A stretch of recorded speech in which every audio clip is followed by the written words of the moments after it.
Et salut! Alors, je me suis acheté il y a une semaine un des jeux Assassin's Creed. Et pour ceux qui ne connaissent pas, c'est un jeu où on retrouve deux sociétés secrètes, les Templiers et les Assassins. On va donc tenter de répondre ensemble à cette question, y a-t-il des confréries dans notre monde qui, comme dans le jeu Assassin's Creed, œuvrent pour l'humanité tout en voulant contrôler le monde?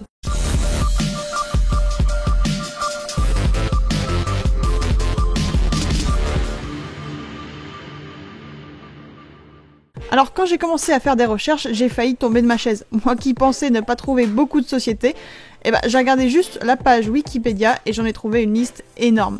Bon, et comme j'aime bien quand c'est clair, je vous ai fait des catégories. Allez, zou, c'est parti.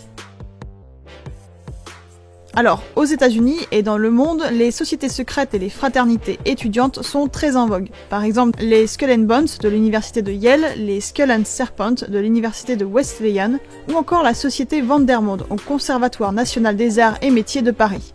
Bon, je ne vous les cite pas tous car il y en a tellement, et certaines ont été dissoutes et d'autres existent encore. Et à chaque fois, seules les personnes les plus influentes de l'université sont approchées. Les membres suivent des rituels, empruntent parfois des tunnels souterrains pour rejoindre leur QG. Et des personnes connues et importantes du pays font partie de ces sociétés. On compterait ainsi des juges suprêmes, des politiciens et même les deux présidents Bush chez les Skull and Bones. Et pour cette dernière, les membres se réunissent très souvent et se jurent fidélité, en promettant de ne jamais dévoiler leurs secrets qui sont racontés dans leur sanctuaire, qui est en fait une tombe sans fenêtre. Bon, avec toutes ces pratiques étranges, on comprend pourquoi il y a tant de théoriciens de conspiration qui pensent que Skull and Bones est responsable de tous les maux de ce pays, voire du monde. Mais sont-ils si influents que ça? Mystère et boule de gomme. Alors cap maintenant sur un truc un peu moins drôle, les sociétés criminelles. Et à nouveau, il y en a pas mal. On a par exemple les triades chinoises, les yakuza, les agnotas ou hommes léopards, et bien d'autres. Et comme je peux pas vous parler de toutes, on va se pencher sur l'une d'entre elles, les thugs, je sais pas du tout comment ça se prononce. Bon, cette dernière n'existe plus, en fait il s'agissait d'une confrérie indienne d'assassins. C'était des adorateurs de Kali et la confrérie est apparue au XIIIe siècle. Alors pour appartenir à la secte, il fallait être un homme, et ça se transmettait de père en fils. Et vous l'avez compris, les femmes en fait ignoraient tout de l'activité des hommes. Ils avaient tous des signes pour se reconnaître et un code assassin. Ils ne tuent en effet jamais les femmes, les infirmes, les fakirs ou encore les blessés. Et d'après le Guinness des records, ils auraient tué 2 millions de personnes. Et ça tue en général sans effusion de sang, mais par strangulation. Bon, alors ça ressemble un petit peu aux assassins d'Assassin's Creed, toutefois eux, les thugs, ils ne cherchent pas à conquérir le monde, en fait ils rendaient plutôt des services, si vous voyez ce que je veux dire.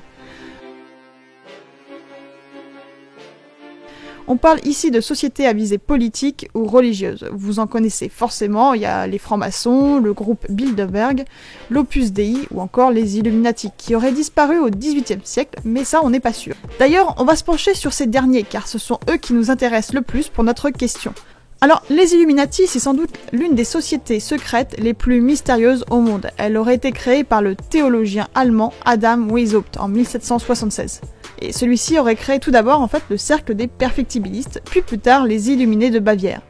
Son but en fait était de former une élite de progressistes afin de contrer le gouvernement allemand de l'époque qui était très conservateur. Il s'est inspiré des francs-maçons pour tout ce qui est rituel ou hiérarchie.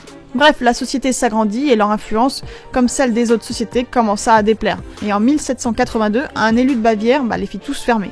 Et c'est ainsi la fin des Illuminati. Enfin, c'est ce que l'on croit, mais beaucoup pensent qu'ils ont continué à œuvrer, et selon certains, la Révolution française ou encore la fondation des États-Unis serait leur œuvre. Mais en fait, c'est quoi leur but? La création d'un seul État mondial unifié, une sorte de nouvel ordre mondial.